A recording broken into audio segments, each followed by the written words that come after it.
কেমন আছো সবাই? আশা করছি ভালো আছো। আমরাও ভালো আছি। ভালো থাকো, সুস্থ থাকো, আর ঠাকুরের আশীর্বাদে আমরাও যেন ভালো থাকি তোমাদের পেছন পেছন। তাই দেখো, সকালে উঠে বাইরে ছোঁস টোস দিয়ে এসে বিছানাটা তুলে নিই। আর ফাল্গুনির আজকে পড়া নেই, রবিবার। ফাল্গুনিকে বললাম আমি বিছানাটা তুলি, তুই একটু চা কর গা। সকালবেলা উঠে একটু অল্প স্বল্প কাজ করে নিয়ে চা না খেলে ভালো লাগে না। এখন বড্ড চায়ের নেশাটা আমার হয়েছে, এরম চায়ের নেশা আমার ছিল না। এখন দেখি একটু চা না খেলে ভালো লাগে না। তো আমি ফাল্গুনি চা করে নিয়ে চলে এসছিল, তো আমি চা খাচ্ছিলাম। আমার প্রতিমা, তারপরে আমাদের ওই পাশের বাড়ির ওই আমার ওই একটা জায়ের নাতনি, ও আসলো, দিয়ে বসে গল্প করছিলাম সব। তো ফাল্গুনি দুটো দেখো মাজন এনেছি, দুটো এনেছিল, কি বলে যেন, নিমকি।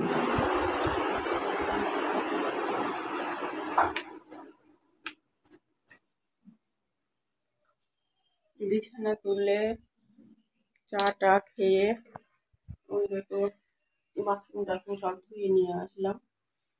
দিয়ে ঘর বারান্দা সব ঝাঁট দেওয়া হয়ে গেছে। এবার ঘরটা মুছবো, উঠোনটা ঝাঁট দেবো, দুটো কাঁচা কুচো করে চান করে নেবো। তো অনেকটা বেজে গেছে। দাঁতটা নিয়ে আবার একটু সমস্যায় পড়ে গেলাম। মাজনটা নিয়ে এসেছি, আজকে কিনে নিয়ে আসলাম। আমার কিছু হলে তো অতটা নিজে পারি না, আবার কেউ অতটা গিরাচ্ছেও করে না। তো ওইখানটা আছে মাজনটা। তো কালকে রাতে ফাল্গুনিকে বললাম যে ফাল্গুনি আমার দাঁতটা কিন্তু খুব আবার বাড়াবাড়ি হয়ে যাচ্ছে, এনে দিবি। তো আজকে সকালে বললাম যে দেখা মাজনটা পাস নাকি, ওইটা মাজলে আমার এই নাকের গোড়াটা একটু ভালো থাকে। ভিডিও করছিলাম না কিছুদিন আগে, তখন আমার দাঁতের গোড়াটা নিয়ে খুব সমস্যায় পড়েছিল। তো চলো ঘরটা মুছে নিয়ে স্নানটা করে আসি।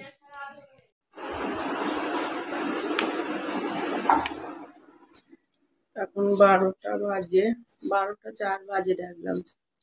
তো চান টান করে চলে এসেছি। কাঁচা আছে, কটা কাঁচার আছে, কেচেছিলাম। ঠাকুরবাবু যে জামা প্যান্টগুলো পরে গিয়েছিল ওগুলো কাঁচা কেচেছি। তো মেঘলা মেঘলা করছে, পরে মেলবো। কটা জল দেওয়া ভাত আছে দেখছি, খাই, রান্নাটা বসিয়ে দিই। আজকে রান্না হবে মাছের তরকারি। মাছ কত মাছ আছে, 3 পিস মতন মাছ আছে, শুধু করবো। আর পুঁই শাক চচ্চড়ি করবো দেখি। কি দেখছি আলু নেই, দুটো প্রতিমার সাথে ধার নিয়ে আলু। অনেক বাজে, 12টা বাজে। কটা সার্ফও কাঁচা আছে, ছাদে মেলতে গেলাম না, মেঘলা মেঘলা করছে। একটু পরে যাব। এখন তো এই মেঘলা আবার এই রোদ, এখনকার টাইমটাই তো এরাম। তো কটা ভিজে ভাত ছিল, তো ভাবলাম যে অল্প কটাই ছিল, একটু জল দিয়ে খেয়ে নিই, নাহলে আমি জল খাবারে ভাত খাই না। আর 12টার ওপর বাজে, খিদেও পেয়ে গেছিলো। তখন আবার দেখলাম একটু রোদ রোদ উঠেছে, তাই ওটা মেলতে চলে আসলাম। আর রোজই দুটো দুটো কাঁচা আছেই। আর শরীর আমার খুব একটা ভালো থাকে না, রোজই ওই কেন জানি না মাথা নিয়ে সমস্যা, জানো আমার, কি বলবো। ডাক্তার দেখাই না তা কিন্তু নয়, ডাক্তারে ছোটোখাটো ডাক্তারগুলো দেখেছি, ফাল্গুন বাবা এসে দুটো মুড়ি খায়। 1টা বাজে গো, এখনো ভাত নামাতে পারিনি। দেখো দেখো, এখনো ভাত নামাতে পারিনি। সকল লোক ছোট মাছ দিয়ে, এই কটা মতন মাছ আছে ছোট, আলু দিয়ে চচ্চড়ি হবে, আর মাছের ঝোল হবে। পুঁই শাক ক্যান্সেল হয়ে গেল। পুঁই শাক কি বলতো, আমার আমি এক টানা কাজ করতে পারি না, এটাই হলো সমস্যা। ছাদে মেলতে গিয়েছিলাম, এসে একটু শুনলাম। ভালো একটা ডাক্তার দেখাতে পারলে তারপরে। 5,000 টাকার ব্যাপার, এখানে আমাদের হয় না। আমার বলা আছে স্ক্যান করতে হবে, স্ক্যান 5,000 তো বেশি। তার থেকে বরঞ্চ ও ডাক্তার দেখানো বাদ দিক, ও রান্না করবে। ওর হাতে কিছু নয়, সব আমার হাতে, কিছুই নেই আমার হাতে। ছোটখাটো ডাক্তারগুলো হয় দেখানো, কিন্তু ওই এখনো ওই বড় ডাক্তারের কাছে যেতে বলেছে, তো চলে যাই বলে আর যাওয়া হয় না। তো আমার এই ঘরে এসে মানে বছর দুয়েক খুব ঝামেলা, আসলে ঝামেলায় পড়েছি। তোমাদের তো সেদিন বললাম যে হ্যাঁ দিদি ভাই আমাদের ঘর করে দিয়েছে, এবার তারপরেও অনেক খরচা থাকে, সেগুলো সব করেছি। তারপরে ঘরের কিছু জিনিস কিনেছি, সেটা তোমাদের সামনেই কিনেছি, দেখেছো। তো সেগুলো সামলানো তো মুখের কথা নয়, তার উপরে আবার ফাল্গুনির বাবার শরীর খারাপ থেকে উঠে আমাদের এইসব হ্যাপাগুলো যাচ্ছে। বলছি যে আমি কাজ করতে পারছি না, ফাল্গুনি বাবাই করবে, কিন্তু ও একা করছে, কাজ থেকে আসলো, আমি থাকতে পারছি না, শুচ্ছি আবার উঠে উঠে যাচ্ছি, এই করছি। আর এটা আমার এখন রোজগার হয়ে গেছে, ভালো থাকি আবার এরম হয়। তা দিয়ে রান্না এক করবো ভেবেছিলাম, আর এক করলাম। সবজি কিছুই ছিল না। প্রতিমার সাথে ওই গোপাল পুঁই এনেছিল, পুঁই দিয়েছিল, আর আমি একটু কুমড়ো কিনতে দিয়েছিলাম, আলু টালু কিচ্ছু ছিল না। মোটামুটি প্রতিমার সাথে সবজি ধারই করে এনে রান্না করবো ভেবেছিলাম, দিয়ে আবার মাছ ছিল, মাছই করলাম। আর 2-4টে চুনো মাছ এনেছিল ফাল্গুন বাবা, সেই কটা আলু দিয়ে চচ্চড়ি করলাম। তো ফাল্গুনি মানুদের বাড়ি আছে, ও এখনো আসেনি। ফোন করেছিলাম, বললো পরে আসবে, ও ডিম ভেজে খাবে, ওর মাছ হলে ওর ভালো লাগে না।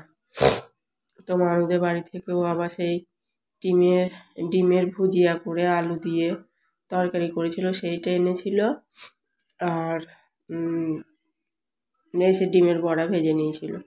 তো দেখো দুপুর পর্যন্ত ভিডিও করেছিলাম, আর দেখো ফাল্গুনি পরে আসলো, ও আবার একটা ডিম ভেজে নিয়ে আমাদের তরকারিও নিয়েছে, আবার ওদের তরকারিও নিচে দিয়ে খাচ্ছে। এরপরে কিন্তু ভেবেছিলাম আমি সামনাসামনি তোমাদের সাথে কথা বলবো, দিয়ে বৈকালে খুব বৃষ্টি হচ্ছিল, তো অন্ধকারের ভিডিওই একটু করেছি। আগেও তো থাকতাম অন্ধকারে, এখন কি অসুবিধা হয়? লাইটটা জ্বালা না, দেখাবো লাইট অন্ধকারে কি করছে রে মেয়েটা?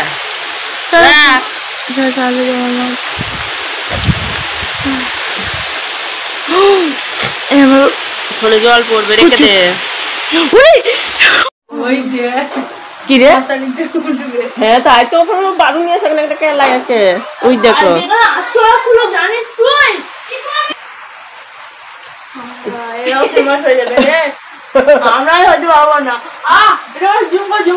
না, আমি ওটা কাটিংও করতে পারি।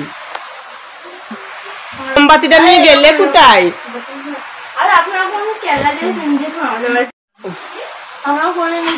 বাবা ওইটাতে করে হবে, পড়ে যাবে। দেখো দেখুন বন্ধুরা, আমরা এখন খেললাই মারছি না, ইয়ে করো, ওই মানেটাই হলো আমার ডায়লগ। তো মানেটা একটা ভিডিও শেষ একটা নাটক হচ্ছে হয়েছে। দিব বাড়ি যাও, থাক না থাক, যাও।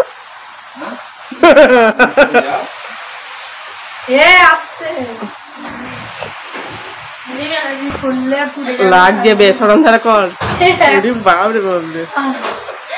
না না ওটা বদনাম।